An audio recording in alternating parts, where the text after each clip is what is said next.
Glad that you're here. Glad that you're here to learn some things that I've learned over the last couple of months about things that our elementary kids, the ones that are in kindergarten or first grade and above, all the way through fifth or sixth grade, really wished our leaders that are in the class or in our children's ministry environments knew.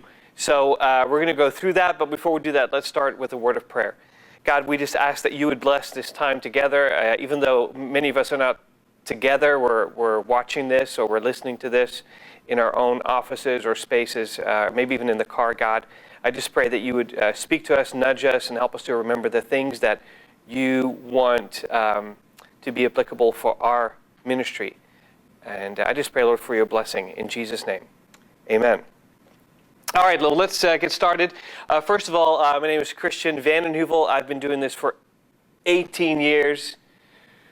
Which I'm already tired just thinking about it. I worked at Cornerstone Fellowship for the last 10 or so, and I have also been the chairman of BAS. I don't know if you the BAS Church Workers Convention. So I've been doing some workshops, attending workshops like you for a long time, and I've learned some things. But it's been really interesting to learn things about kids and what kids want. Things in children's ministry are changing, and I think that's probably why you're watching this. And or maybe you're new to children's ministry, but I want you to know that things are changing. And I'm kind of excited about that. I'm hanging on for dear life, knowing that I have to retool things and redo things and rethink things in order to reach this next generation. I think we all know that we are in it just to get Jesus into kids. And there's a couple of things that we know now about children, and that is that, we've learned some things over the last 10, 15 years in children's ministry that are going to be true for any ministry. So take notes of this. This is what the children in our church have said or have let us know what they wish their leader didn't do very well right now, or does really well and they love it, or they just wish our leaders knew that. So let's go with the 12 things that we should know. And the first one is be prepared. Spend at least a little bit of time before you stand in front of a group of kids. So before you sit down with them to learn and teach the Bible, spend a little bit of time preparing what you're attempting to teach us this week. That's what the kids said. We want to feel valued. And value was tied to this preparing thing. You know what I mean? They said, I want you to let me know that you've thought about me and that you planned this out for me. So I just think it's good for us all to think about how much time we spend prepping for our class. I know that some of us, some of you, I know that some of the leaders in my church, I'm not throwing you under the bus, I'm not naming any names, are probably praying for some red lights on the way from home to church on Sunday morning. Kind of going, okay, it's... oh, go, and I'm praying with you that you have red lights, that it would take you longer. It's funny, but it's really not kind of all that funny. Spend some time preparing. Oh, and then show up on time for our sakes. It's just kind of rude for me to come in class and the leader is not here yet. I know things happen, but there's 2, 3 people in the room. So if we all make a commitment to being there on time, if all of our volunteers got there on time, it speaks volumes to those elementary kids. They are getting more and more savvy to feeling valued. So make sure that you get there on time. I once had a teacher training meeting where I wanted to illustrate that. So we had our teacher training meeting at like 4 o'clock on a Sunday afternoon. Bad time, by the way, to do it for me and for whoever volunteers showed up. But I got in at like 5 minutes after 4. And like with my bag of stuff, and like, hey, sorry I'm late, you guys. And of course, who was I teaching this lesson to? Yeah, to the people who showed up for the teacher training. Those are the people who always get there a half hour before class. So total missed opportunity. They felt devalued. Anyway, don't do that. Write that down. Make notes. It should be in your notes. Write that down. Okay. Number 2 is be in charge. Be in charge in the room.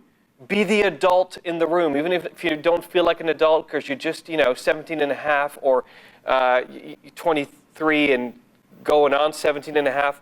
Be in charge in the room. We hate it when class is out of control or seems out of control. We hate it. If there's one kid who ruins the entire experience for us, the kids would say, we promise we won't come back. Pretty good, huh? We'll just won't come back. If there's one kid, if Joey decides to ruin the entire class, we're not going to come back. So, I think it's fine to quote let the children come to me. But if Joey or whatever child, if there's not a buddy with him that can help him, and if there's just behavioral issues that go beyond, or that are just behavioral issues, because he just fine at home and just fine at school, but in your class he seems to run, really try to run the class and be disruptive, I'd say remove him and say, this is a privilege. We have a really fun class. We learn a lot of cool things. We build community. We have a great time. If you cannot abide by some community rules, come back next week, and I'll talk to your parents, and don't come if you can't do that. And I think that really changes things, and I know that has changed things for kids here at our church. And actually, that brings me to the next thing. The next thing that these kids want is they want you to not be Vegas. They say, don't be Vegas, if you know what I mean. What happens in Vegas stays in Vegas. Whatever happens in this classroom, I know my parents will never find out about. And they kind of know that, because you want to build a good relationship with the parents. You hate being negative. You hate calling out parents for the behavior of their child, and you just feel awkward about that. And so a lot of times we just don't, plus you don't know their phone number, I don't know, or it's a new kid, whatever. There's all sorts of reasons why the classroom stays very closed and it becomes Vegas. At Cornerstone, we have developed a little bit of a note we call the little situation note. It's a little handout that we give to parents. It's a 3-part thing. One of them goes to one of the coordinators, like me. One of them stays with the teacher, and one of them goes home. It's just super embarrassing. Let's say, for instance, if all the parents are in line waiting to pick up the kids, for us, because we have the number of children that we have, sometimes the line can go for a little bit, especially right after service gets out. For teacher John, let's pretend his name is John. You know who you are. To say, oh, hey, glad that you're here. Joey over here, yeah, pain in the neck. We need to have a conversation because this is absolutely out of control. The other parents that are there are like, oh my gosh, they got a talking to. John feels really good because, yeah, it's a warning for all of you. I'm going to call you out. Not a good way to do this at all. The child feels embarrassed and will probably act the way that teacher John decides that this child is. They kind of becomes a self-fulfilling prophecy. This parent is so embarrassed, they probably won't come back again. Not a good way to do it. So instead of glancing over it and being like Vegas and saying, oh, we're just not going to talk about it, or calling out a parent right in front of the whole class or in front of all the other parents, we've developed a little situation note. It just has the child's name, the teacher's leader's name, and then today's little situation. Can you tell that I like euphemisms? We just had a little situation. Positivity is one of my strengths. There was no problem. We had a little situation. And I'd love for you to call me. Teacher's phone number right there at the bottom. Call me. Let's talk during the week. It was, we handled it, but there was a little bit of a situation. And that's helped a lot of problems to not stay in the classroom, but to go and have the parents partner with us as we try to have a really cool class for the elementary kids. All right, number 4, use all of my smarts, please. At Cornerstone Fellowship, we use a lot of group publishing curricula. We use their hands-on Bible curriculum. We use Buzz curriculum. We've used Living Inside Out. We really love their stuff, and mainly because of the way that it tries to use all the kids' smarts. And it's not about so much about how smart the kids are, but how they are smart. And if you look into Group Publishing's website, you'll learn more about that. Let me tell you a little bit about that. We have this real philosophy that we've adopted here at Cornerstone right from Group Publishing. It's not unique to them, but I really like how Group is able to encapsulate that, easy for me to say, into one acronym, REAL, real. The R stands for relational. The E stands for experiential. The A stands for applicable. And then the L stands for learner-based. Now, a learner-based ministry provides learning experiences in your class with elementary kids across all the different learning styles, all the different age groups. And to help you kind of see perhaps what some of your learning styles are, I want you to try something even in your own mind. Okay, what I want you to do is I want you to just close your eyes for a second, and this is what I want you to do. I want you to think about a way, your favorite way, to in 30 seconds convey God's love to somebody. What would you do?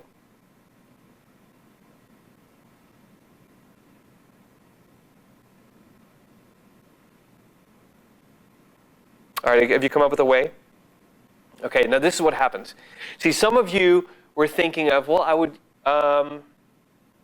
recite a verse, John 3:16. I would just say the verse. That would convey God's love. I would use other words. I would just explain how God made impact in my life, or how He saved me, and I was, once was lost and now I'm found. Maybe somebody would want to just draw a picture, like the picture of a cross or something like that, or the stone that was rolled away at Easter. Or perhaps you would sing your favorite song and just start bursting out singing. Something to do with God's love. Or maybe you had a physical movement that you would have chosen. You would have grabbed somebody and hugged them and said, you know what God's love is? It's like this. It's this big hug from a Heavenly Father. Well, by thinking about that, and if you were to do that with a group of kids, for instance, you would see that we all have different learning styles. As teachers, and this is a real problem, I think, in churches as much as it is in schools, we tend to teach, as teachers, in a way that we like to learn. Perhaps you love sitting in front of a computer, listening to somebody yammer on and on and on. Well, just because that's how you learn doesn't mean that all the kids in your elementary class learn that way. It probably isn't. It probably is more like 20%, 30% of the kids like to learn that way. And we greatly overestimate the number of children in our rooms that learn the way we do. Even when we're preparing our lessons, when we read through the curriculum, and we look at the stuff, and you're like, oh, they do a game here. Here, they have the Bible lesson. You know, we're going to spend more time on the Bible lesson, because that's the part I love the most. You're not realizing that all the other parts that make up the curriculum are put together by people who understand those multiple intelligences better than we do. I love the fact that we have the people at Group Publishing, ready to help us with that. I always say that we have got a whole team in Loveland, Colorado, who helps us with our curriculum. That's our curriculum writing team. Of course, we pay them as well. But if our ministries are going to be truly learner-based, we have to focus on how our learners learn best. And the best way to do that, I think, is to see how our kids are smart. So if you go to Google and you type in Howard Gardner is the guy who put together the multiple intelligences, and there's a little test right there. And let's see, we've got this picture right here. I put up on the screen here at Cornerstone of my strengths. Obviously, I'm kind of picture smart a little bit. I'm interpersonal smart, like people smart, and word smart. So if I can see it and I can talk about it, and other people are in the room, I do much better. Does that make sense? Find out how you are smart too, and you'll find that your lessons a lot of times will be focused around that. For me, that means that when the lesson calls for like some musical interlude, we're going to be singing a worship song, whatever, I'd like to just skip it. Please, somebody take away my CD player. But you know what? There are 5 or 6% rather, of the kids that connect better with God through music than any other medium. And to take away that time for them to worship during that lesson is a real loss. That's why oftentimes, sometime during the month, there'll be some activity where the kids will be really actively creating something, whether it be with clay or with foam or something else, Play-Doh, and they're creating something. I could do without that. I think it's just messy. I've already have a pretty good relationship with the facilities guys, and now they're going to be mad at me because it's going to be all over the floor. And how about we just skip that? How about I talk more? I can kind of act out the entire Bible story like more with more creative and exciting voices. I'll do characters and stuff. That'll be good. We'll be missing some of those smarts. So don't do that. Trust what these curriculum writers do and say, I'm going to do all these different things, even if they feel a little bit uncomfortable. Let's see. There's 8 different kind of smarts that Gardner's identified. 8 ways that kids are smart. So I think it's important that we make it a study to recognize these smarts, to accommodate all the different smarts that kids have, because all kids are smart. We just have to identify their intelligence. Cool way to know how this is important is that Jesus did this. He used people's smarts in ministry. He fed the 5,000. He invited people to come and pray with him. He used questions to spark conversations. He used parables. He used items from nature, little object lessons. So go do that online test and find out what your smart is, where your intelligences lie. All right, let's go back to number 5. Use color. I remember one of my friends in ministry taking his 21st century elementary kid on a camping trip to the backyard because they're just, there's no time. We can't go overnight anywhere. How about we set up the tent in the backyard? It'll feel just like it'll be safe because there's fences, there's no wild animals. But you and your buddy, we'll build a tent and we'll build a little fire, you do s'mores, the whole thing. And then my friend had the genius idea, because he didn't want him to come back out of that tent. How about I use that little TV in the garage back from when I was in college. We'll plug that in. It's got the little rabbit ears on it, and they can just watch TV for a little bit. They'll love that. They have their own room and stuff like that. So he set it all up, showed them how to turn it on. Didn't have a remote control, of course. But these kids said, this thing is broken. It shows no color. Now, color's not, explain to them that, color wasn't invented until 1965 in general. Not color TV, just color. You should try that with kids sometimes. Just color wasn't invented. Look at any pictures, any television. They didn't have it back then. For you to think that if my curriculum isn't full of color, if it is always that black and white copied picture of a lamb that we're printing out, or this word search that we're doing, if there's no color in it, if we somehow seem to be disconnected from that, I think it's really important. Use color in the way you talk, in the way that you teach, and especially in the visuals that you use. There's something about that. They like color stuff. They'll choose that. So our elementary kids said, use color. All right, number 6. Let me talk. These kids said they want to talk. Now, I put the little 1 out of 168 thing right there on my slide.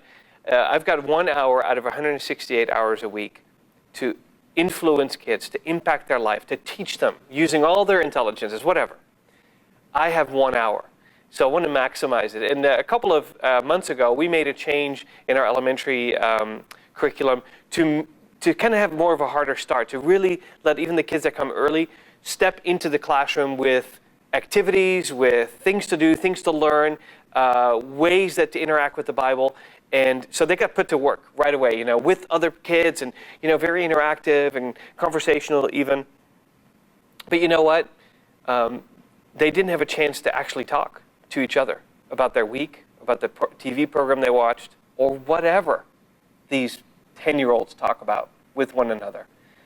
And they wanted to. They really want to. So we've made some changes because we heard over and over, we just want to talk. We want to connect with one another. It's kind of, I liken it to when you're, in a small group and you're told to just come in and sit down and talk and we study. It's great. But I also as an adult, like going to my life group, because I get to connect with other people. And talking also is a great way for me to apply to my life the things that we're learning. So give me a chance to talk about it. Give me a chance to talk to my fellow students about that.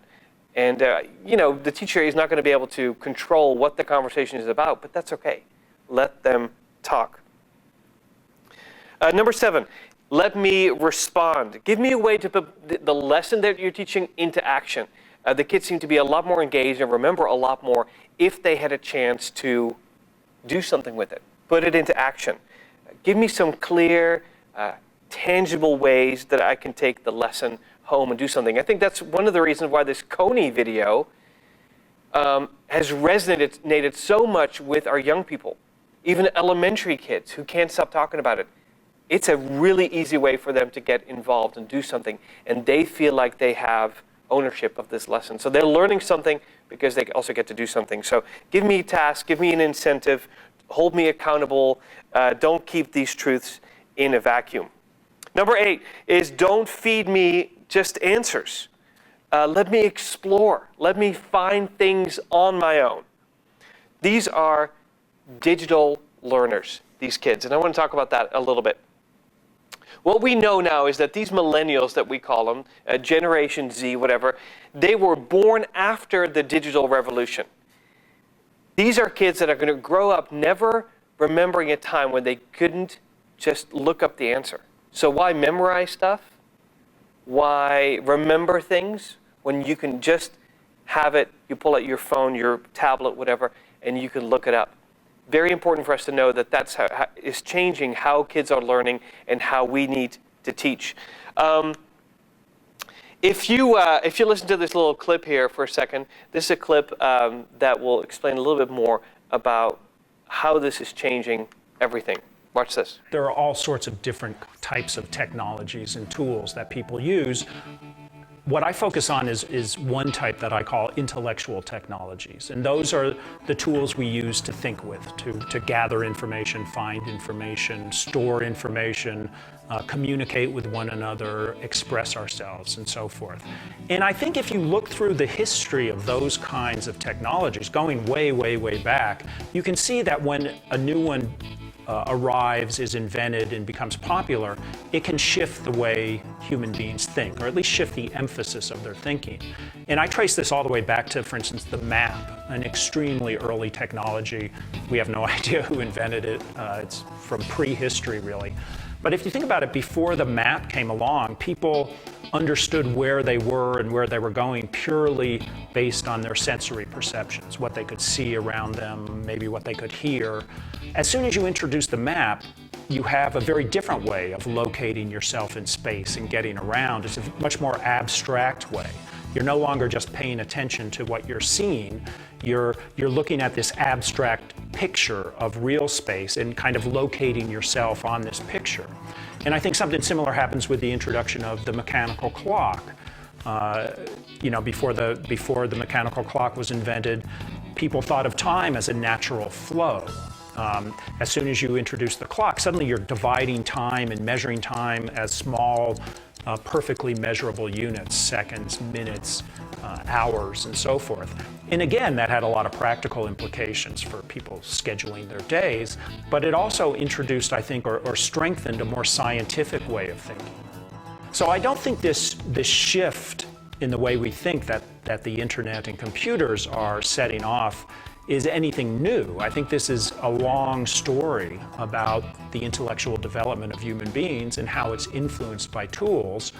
But certainly it's reached an extreme right now because we're so caught up in digital media and digital communications and looking at screens.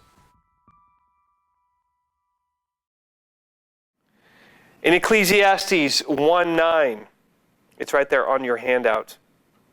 It says, "What has been will be again. What has been done now will be done again. There's nothing new under the sun." Yeah, except for maybe the creation of time clocks or maps. It's that momentous. If you were to talk to some experts, they would say that things are changing so fast and so incredibly that some experts are actually comparing it to the cradle of civilization, which is it's just crazy. If you were to ask a random group of people, which actually we did in a recent staff meeting here at Cornerstone, could you please look up a verse for us? And you'd see the number of tablets and smartphones that turned on, because they didn't bring their Bibles, but they all had their Bibles with them. And you would see the same thing in our church services.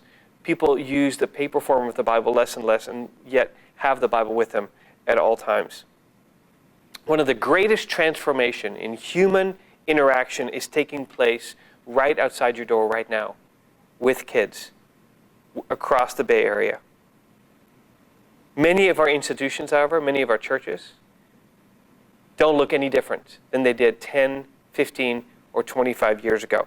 If you think about this, my wife's grandmother moved here from Holland in 1920 or so. And if you look at a picture of her in her classroom in Hanford, California, mid-20s or so, or late 20s, you'd be able to take that schoolroom and find it completely recognizable even 100 years later. Her classroom could be plopped almost unchanged in any large, especially urban public school today. You see a lot more color on the picture, because of course that was invented then. But things have changed very, very little. In a time of massive, massive changes, we are giving kids tests and lesson plans designed for really their great grandparents. So we now have that whole educational system that we came out of, teachers, learners. Those of you who are listening and watching this video, we have been brought up in a time where we had to learn things, we had to take knowledge from the teacher. We took tests based on that, standardized, machine-readable, multiple-choice tests, and it reinforces in us a type of thinking and a form of attention more suited to like the industrial age and the industrial revolution where that educational system came out of.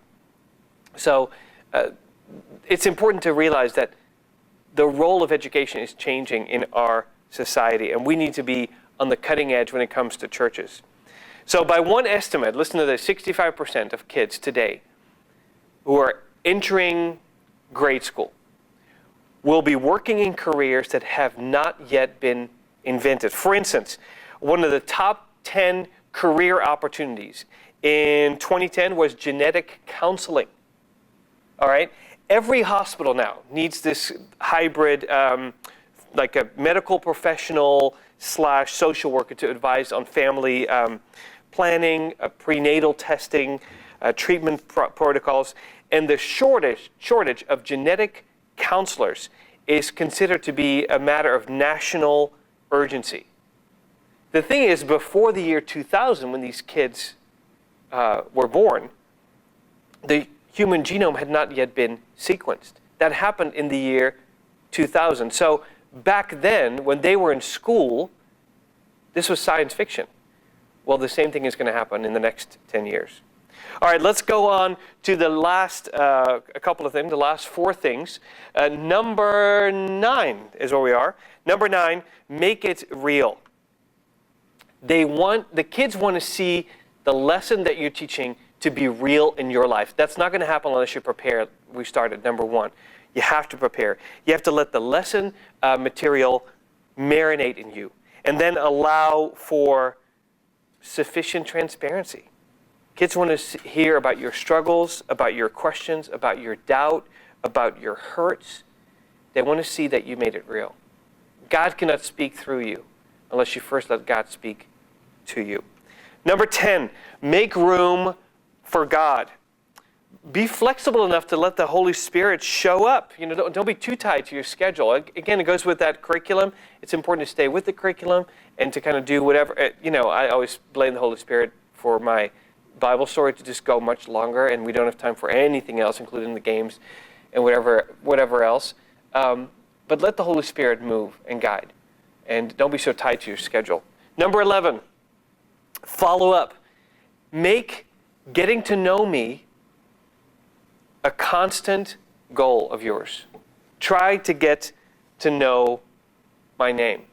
We're in a large church, and it's difficult. And sometimes if a kid doesn't have their name tag on, in a prominent place, the elementary kids especially like to put it on their leg or back of their calf, under their shirt. It's hard to get to know their name, but they want that so badly. It's funny. They hide their name tag, and they hate it when we don't know their name.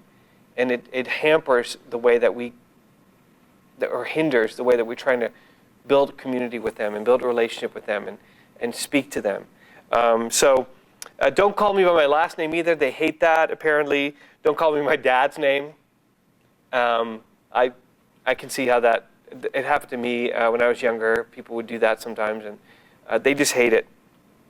And know my situation.